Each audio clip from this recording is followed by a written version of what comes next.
Hey everybody, thank you for watching. Our video today is presented by Vuori, awesome casual clothing. I'll talk more about them in a little bit. Today we're here to plant some flags. If you're familiar with my work, I've been doing a flag players list for like 15 years.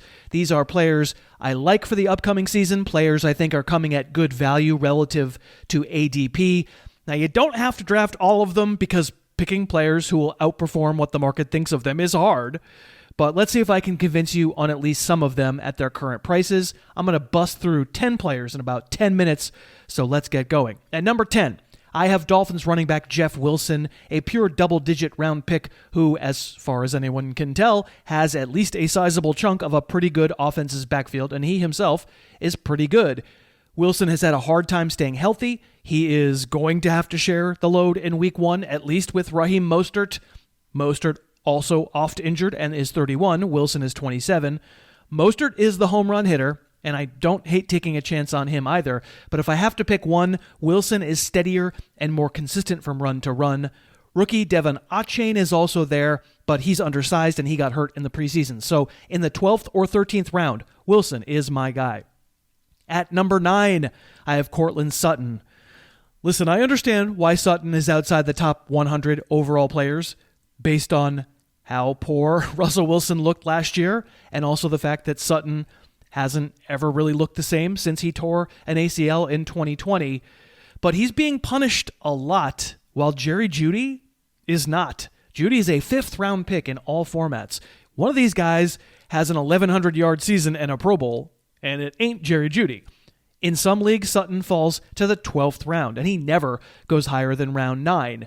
He's a deep ball, contested catch type player, and I would take Jeudy before him for sure. I just don't think they should be separated by quite as much. I think Sutton is an interesting, inexpensive way to play the Broncos offense if you think it bounces back with Sean Payton. Let me take a break here to thank Vuori for sponsoring us again. I am wearing Vuori shorts and a Vuori t-shirt as I record this video. If you're looking for an easy way to support the channel and keep us making videos, check out VUORIClothing.com/Harris. That'll get you 20% off some great casual clothes, their workout clothes, their sports clothes for men and for women. And the kicker is that Vuori's clothes are made with recycled material. They're incredibly soft and they're incredibly comfortable, and they're also good for the planet. Again, that's 20% off, made from some of the best stuff on the planet. I love their clothes, and it does help support the channel. VUORIClothing.com/Harris. Okay, at number 8 on the flag player list, I've got my only quarterback, Tua Tagovailoa. Obviously, there will be fantasy roster builds where you take a QB earlier, and I'm actually fine with that. But if you wait, Tua tends to be the guy I like getting in that 90 to 100 overall range. He's typically QB 13 or 14 off the board. I have him QB 9. The main reason folks are skeptical is Tua's concussion problems, obviously very serious. But in a single QB league, it's a chance I'm willing to take because he's pretty good. He's attached to maybe the best receiving duo in the league, and quarterback often is quite replaceable. So if I wait, I often get Tua. Number 7 on the flag list, the lack of interest in Jakobi Meyers when you're getting any flavor of PPR is weird to me. Meyers strikes me as being everything Hunter Renfrow was supposed to be for Vegas. Gets open in a phone booth, is always exactly where he's supposed to be, is a reliable safety valve in the middle of the field. Josh McDaniels knew what he was paying for in free agency, and Meyers seems to be the dream fit for Jimmy Garoppolo, who likes to check down and take easy money.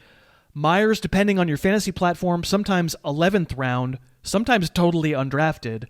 I like him for our week 1 benches, and then we'll see after that. Number 6, okay. I'm going to have 3 early mid-round receivers coming up that are definitely part of what I call the infinite wide receiver sadness. I'll do Terry McLaurin here, and I know he's got Sam Howell at QB. He's got a new offense. He's got Jahan Dotson competing for catches. He also goes 5th, 6th, even 7th round, and you just aren't going to find receivers in those rounds who don't have warts and competition.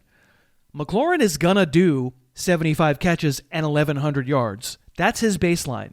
And if Eric Bieniemy's offense works out, McLaurin has upside for more that I don't think is priced in. At number 5 on the list, well, he made a big play in an exhibition game this weekend, so now I look like a hipster. I've got Jaylen Warren on the list, and I had him there before he housed one in a game that didn't count. I know Najee Harris was battling a foot problem last year, but there's almost no question which Steelers running back looked better by the end of last year. I certainly understand why Harris is a higher draft pick, and he should be, but at least until this weekend, Warren basically wasn't getting drafted at all in fantasy drafts. To me, he's something like a nascent Austin Eckler, and there's a world where we get to October and we are considering getting him into our fantasy lineups. Number 4, here's another of the early mid wideouts that you hate me for continuing to mention. I have Brandon Ayuk, who comes less expensively relative to Terry McLaurin. Most formats, he goes 7th or 8th round, and certainly also has warts. But it's very tough to take receivers when all but the top 10 of them come with such bad warts. They all do. Ayuk has a relatively untested Brock Purdy at QB and a lot of mouths to feed around him in San Francisco's offense. But I'm sorry, he's just really good. He roasts man coverage. He's a monster after the catch. I think he has a bigger season in him. I think you take him in the 6th round, and there's at least a decent chance he winds up as your fantasy number 2 wide receiver. And number 3, the third early mid receiver that you'll be mad at me for, Michael Pittman. He goes about a round after Ayuk. He obviously has the rookie QB Anthony Richardson, who could bring the whole thing down if the Colts' pass offense doesn't work. Last year's Pittman's average depth of target was alarmingly short. But I think that was of necessity. I still see Pittman win at the first and second levels of the defense with excellent route running that most wideouts just don't have. And if I get him in the 7th, I like it. Maybe don't draft all 3 of McLaurin, Ayuk, and Pittman, but 1 or 2, yes, please. I think you can win with that combo. Okay, number 2 on the flag list. I put Ken Walker. I know the Seahawks used their second consecutive second-round pick on a running back. First it was Walker, then Zach Charbonnet. But again, the spot where you get running backs like Walker. We are out of sure workloads. That's just the NFL now. I like placing a 4th or 5th round pick on Walker, who I thought got more patient as his rookie year went along, who clearly has home run hitting long speed, and also had some historically bad luck when it came to goal line chances last year, as in Seattle had the fewest goal line chances in the NFL all last season. Picking in the 3rd, 4th, 5th, 6th, 7th rounds, they all feel gross. Everyone comes with huge caveats, but I don't think Walker's upside is fully baked into his price tag. And at number 1 on the list, nobody who follows the channel is going to be shocked to see Khalil Herbert's name here at number 1. Yup, again, plenty of warts, a running QB, a rookie and a free agent, also vying for running back snaps. I just think Herbert's ability is special. I think he's a superstar waiting to happen, and hopefully if the Bears see it from him early in the year, he takes the lead in their backfield and never looks back. He is number 77 overall on CBS, number 80 on Yahoo, and number 95 on ESPN. That's the 7th or 8th round for a dude who has in his range of possible outcomes a top 10 fantasy running back finish. I'm not kidding. And that is flat out, again, not baked into his price because not enough people have actually seen him play.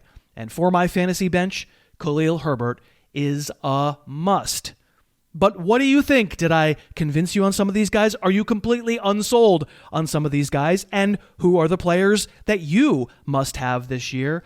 Tell us down in the comments. We love hearing from you. Producer Dave Piper will get back to some of your comments. We might use them on the podcast. We love hearing from you. Please do subscribe. Hit the little bell so you get a notification when we post a new video. We love you all. Thank you so much for watching. Please, please, please smash that like button. Write a comment. Tell us who else you'd like to see us review film on. And of course, best of all, please subscribe to our channel and then click that little bell above the subscribe button and you'll be notified whenever we post a new video.